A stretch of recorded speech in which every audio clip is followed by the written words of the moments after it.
naagtan waxay ahayd mid maska koriso maska barbaariso oo habeenkii dhinaceeda seexin jirtay sariirta ay isla seexan jireen maska. Subxaanallah, qisadan waa qiso ku cibro qaadasho mudan. waa il arki doontiin video bilow ilaa dhamaad nala joog, siina share garee video markaa bixista hor usii qaado insha Allah. naagtan waxay ahayd marwo oo la qabo xaajigeedan wuxuu ahaa mid safar badan oo ahaa xaajigeeda wiigiiba ama isbuuciiba hal mar uu imaan jiray. badanaa safarkiisa badnaa shaqadiisa ay ku xirneed safarkiisa. marka ayadan waxaa la dhahay ilmo ma dhaleysid, isbitaal kasta way aaday, ilmo ma dhaleysid ay soo dhaheen caafimaadna waa qabtaa laakiin ilmo ma dhaleysid oo ay dhaheen dhakhaatiirta markay isbitaal ay tagtay.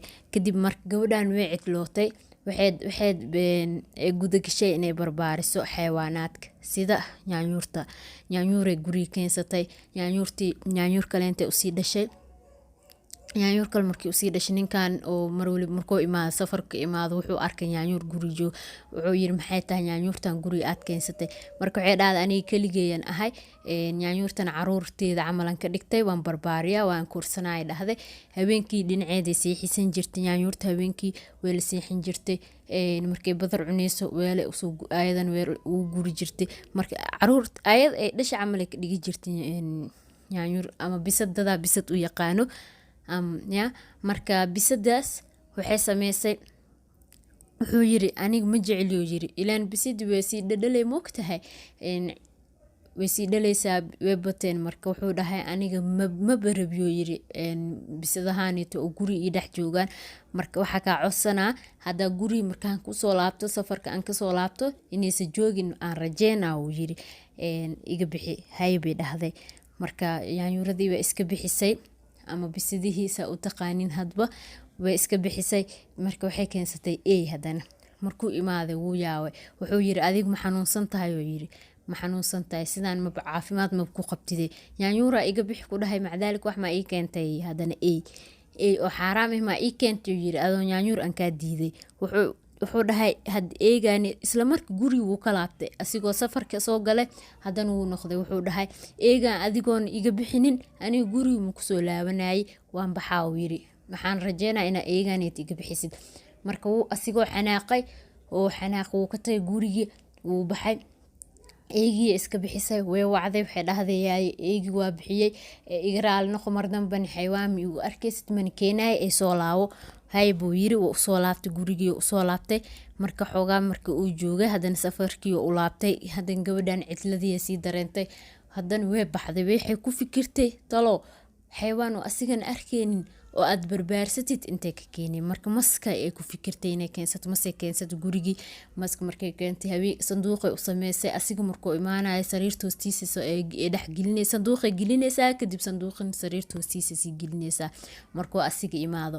marka sidaas ay sameynaysay muddo yar. marka sidaas ay sameysay 2 safar camal markuu ka imaaday u gelisay sanduuqay gashatay sariirta hoostiisa gelinay. markuu asiga baxan way soo baxsanaysaa, waxay seexisanaysaa dhinaceeda seexisanaysaa, waxay ka dhiganaysaa caruur ayada ay dhashay wehelay ka dhiganaysay. marka meel oo guri gooni oo magaalada ka baxsanay deganeed gabadhana waxana ma haysanin, familkeedan ma u dhaweyn iyo jiiraan iyo wax ee waqti la qaadato dhan ma haysanin. marka maskaana mar waliba wuxuu u ahaa wehel way barbaarin jirtay. marka maalmaha kamid ayay waxay damacday inay maska raashin siiso. wuu ka diiday inay badar dhan oo cuno. way yaabtay, waxay isdhahday maska maxaa daaro maxaa ka qaldan. waxay u keentay dhakhtar. wuxuu yiri dhakhtarka maska wuxuu rabiyaa in adigoo oo jirkaaga uu rabiyay mana ku wanaagsan oo dhahay caafimaadna wuu qabaa mana xanuunsana maskan inuu ku cunaa laga yaabaaye iska fogeeyo yiri gabaree maska iska fogeeyo bahala halis waay waxaa laga yaabaa inay dhibaato badan uu ku geysto inuu ku cuno oo kawkaasi ama inuu ku dilo laga yaabaa iska dheereeyo yiri ma ku wanaagsana. marka dambe hay bay dhahday gabadh dhakhtarka markii soo tagtay way fikirtay, waxay isdhahday maskan aan xanuunsaneen oo cuntadan aadan ka cuneenin talo inuu ku cuna laga yaabaa sida dhakhtarku uu sheegay. waxay go'aan ku gaartay inay maski dhan guri ka zuuliso iska fogeyso. kadib way fikirtay xaajigeedii u laabatay haddana mar labaad ee cudur daarasho ay bixisay raaligelin bixisay oo ka ogolaaday. Marka waxay noqotay marwa mutaaca ah oo xaajigeeda markaan adeecdo oo wax xayawaan dhan guriga aysan keensanin, xaajigeedii adeecday. Waqti yar kadib maxaa dhacay? Waqti yar kadib waxaa dhacay inay gabadhi ay faraxdo ee uur qaado. maasha Allah. Marka qisadan ku cibro qaadashadeeda waxay tahay number 1 xaajigaaga inaad adeecdid oo u noqotid marwo oo wixii loo diro samcan wadaacan dhahdo diinta islaamkana sidaasina amartay. waxyaabo badan way jiraan. qisa hadda ka hor oo gabar Soomaaliyeed ku dhacdayna waa idin la wadaagi doonaa. qisadaas waxay ahayd gabadhaneeti mar waliba waxay ahayd gabar oo aroos badan aado, aroosi aadi, habeen walba aroosi aadi. maalin marka dambe wuu ku dhibsaday xaajigeeda. mar waliba isbuucii 2 jeer 1 jeer 3 jeer ay aadi aroos. inta u socotaa aroos way ka badbadsatay. marka maalin wuxuu yiri aroos ma aadi sidii joog oo yiri way ka diiday maba ka haraayay dhada aroosyada kale hadii ka har idhileed xitaa waa laga yaabi lahaa inaa ka har, laakiin kan ma ka haraayay dhahada arooskan aroos oo aan leega baahan yahay waaye inaan garab taagnaada gabadha. okay wuxuu yiri asigoo diidan ha aadin ha bixin asigoo dhahaay soo baxday. markay soo baxday maxaa dhacay? shilay gashay, lugay ka jabtay. lugti dhanaa wax ka noqotay, lugti dhanaa laga bixiyay macdaal ilaa ay ka fadhiisato wheelchair ay ka fadhiisato ay gaartay. marka waxay xasuusatay inuu odaygeeda raali ka ahayn bixitaanka ay soo bixaysay. bal fiiriya maanta haddii ay joogi lahayd ama asigoo oo inta iska sasabto tartiibkeed u soo bixi lahayd asigoo raali ka ah waxba kuma halaabi lahayn. inkastoo qadarta ay jirto haddana laakiin waxyaabo badan oo sababa jiro. ina xaajigaaga mar waliba adeecdidni waa diinta islaamka waxayna fartay. marka qisadan si share gareey asxaabe videoganeeti.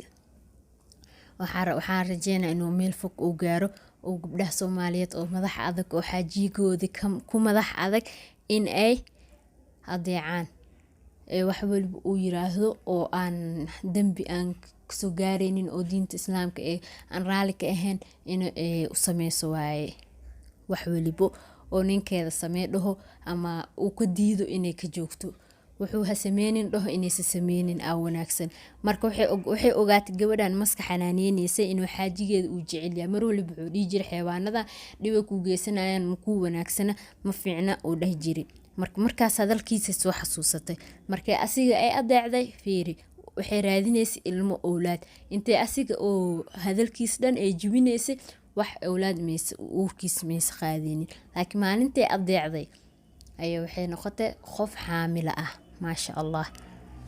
marka dad badan way jiraan oo noocyadaas camal u dhaqmo oo wax sameenin la dhaho oo sameynayaan man u wanaagsana. waxa qurux badan in la kala dambeeyo.